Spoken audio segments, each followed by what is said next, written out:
कहानी में एक कपल दिखाया जाता है। वो ऐसे घर में जाते हैं जो पानी के नीचे है और इस घर के लोग बच्चों को अगवा करके उनके बॉडी पार्ट्स को कट करते और फिर उन पर काला जादू करते। अब वो कपल इस हॉन्टेड घर से वापस आए या नहीं, ये आपको आज की स्टोरी में पता चलेगा। मूवी की शुरुआत में हम टीना और बेन को देखते हैं। ये कपल हैं, ये यूट्यूबर हैं और व्लॉगिंग करते हैं। बेन बस किसी भी तरह अपने यूट्यूब वीडियोस को वायरल करना चाहता है। हम देखते हैं कि दोनों एक पुराने हॉस्पिटल में रिकॉर्डिंग कर रहे हैं जो बहुत बुरी हालत में है। इस सेंटोरियम के बारे में कहा जाता है कि यहाँ एक नर्स थी जिसने 7 बच्चों को जहर देकर मार दिया और फिर इस नर्स को भी मार दिया गया। अब वो नर्स इस सेंटोरियम को हॉन्ट करती है और लोगों को ढूंढती है ताकि उन्हें जहर देकर मार दे। ये दोनों रिकॉर्डिंग करना शुरू कर देते हैं और एक दूसरे से अलग हो जाते हैं।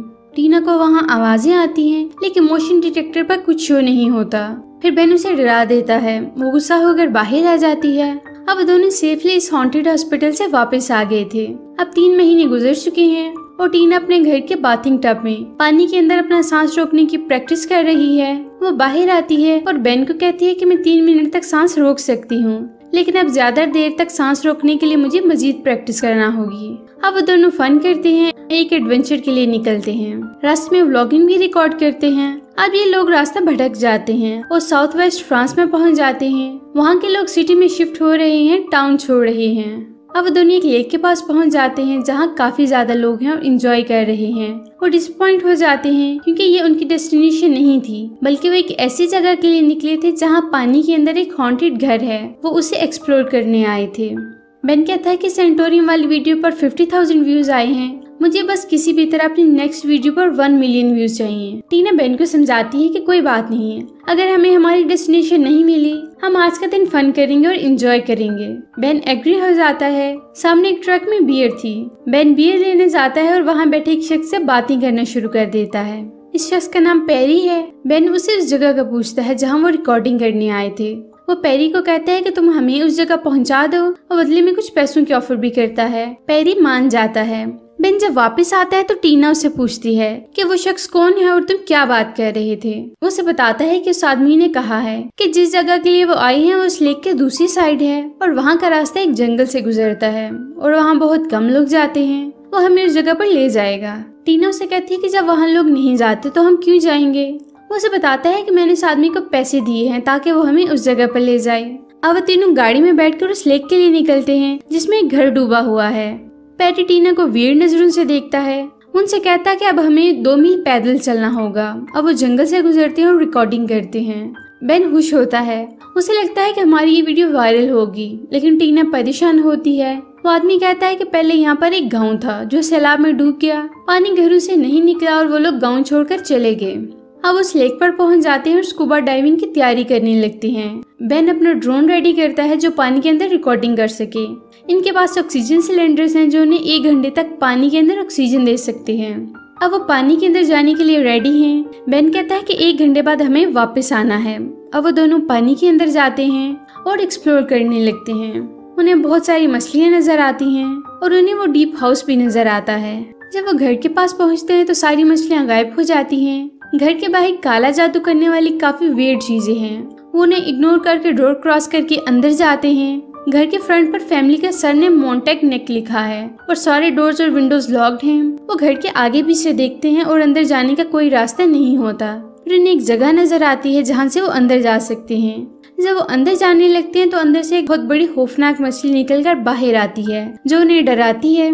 इसके बाद वो दोनों अंदर जाते हैं। अंदर का माहौल क्रीपी लग रहा था। हर तरफ वियर्ड चीजें बिखरी पड़ी हैं। वहाँ बहुत ज्यादा डॉल्स भी हैं। टीना जब एक्सप्लोर कर रही होती है तो एक डॉल उसके पास आती है जिससे वो डर जाती है। इसके बाद वो दोनों एक रूम में जाते हैं जहाँ घर के ओनर और फैमिली की पिक्चर है और वहाँ बहुत सारे एनिमल्स के हेड भी लटके हैं। हैरत की बात यह है कि काफी साल गुजर जाने के बाद भी ये सब उसी तरह हैं। टीना को आवाजें आती हैं और वो डर जाती है और बेन को कहती है कि मुझे ना डराओ।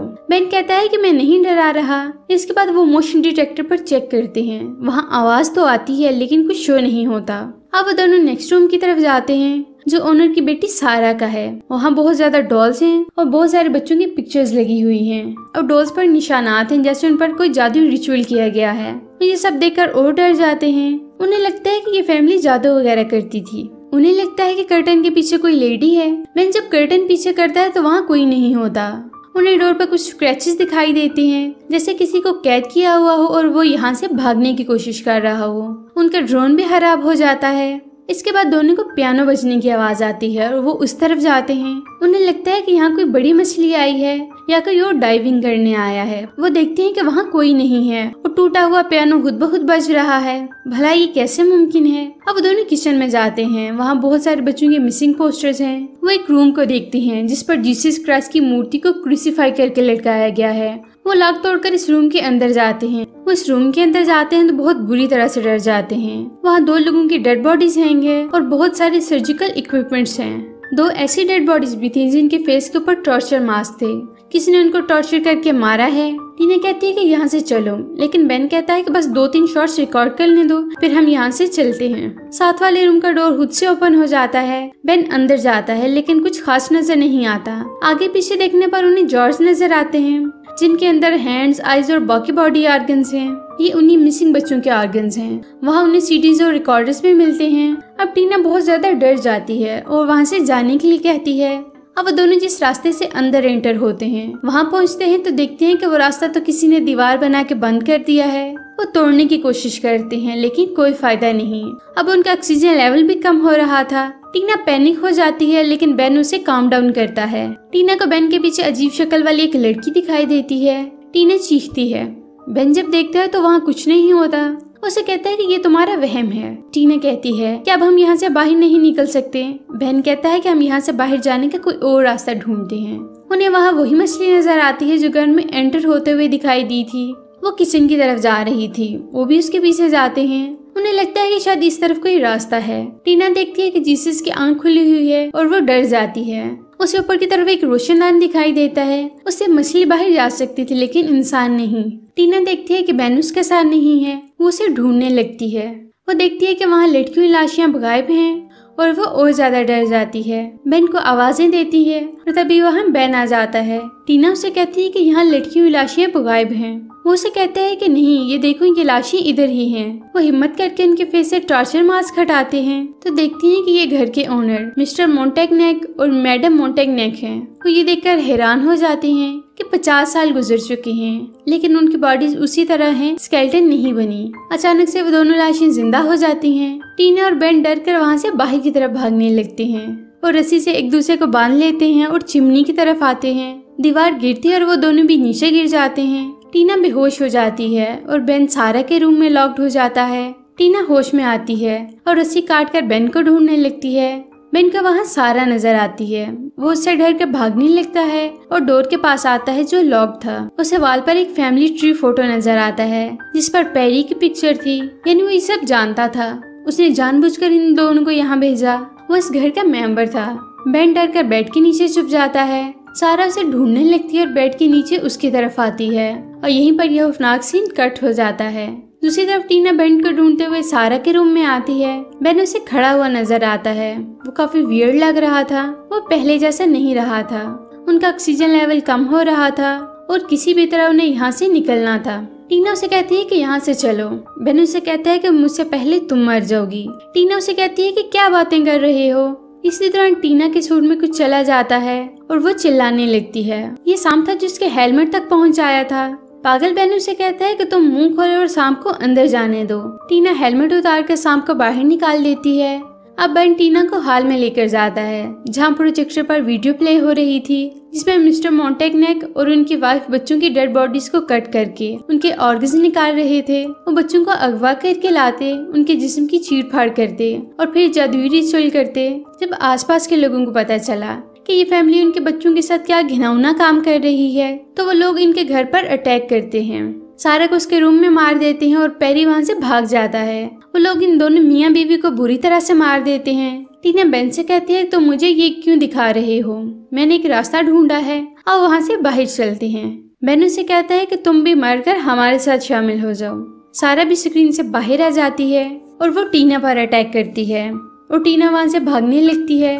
बेन उसे पकड़ने के लिए उसके पीछे आता है। टीना उसे नाइफ से कट लगाती है। सारा ने बेन को पोजेस किया हुआ था और वो अपनी असली हालत में आ जाता है। सारा बेन को मार देती है। टीना वहाँ से भागती है तो सारा के माँ बाप उसे पकड़ लेती हैं। टीना के पास सिर्फ 2% ऑक्सीजन बची थी। वो अपना डाइविंग सूट उतार देती है उसे प्रैक्टिस थी कि पानी में कैसे 3 मिनट तक सांस रोक के रखना है। अब इन सब से जान छुड़ाती है और उस रास्ते की तरफ भागती है जो उसने ढूंढा था। वो डोर का लॉक तोड़ देती है और उस हांटेड घर से बाहर निकल जाती है।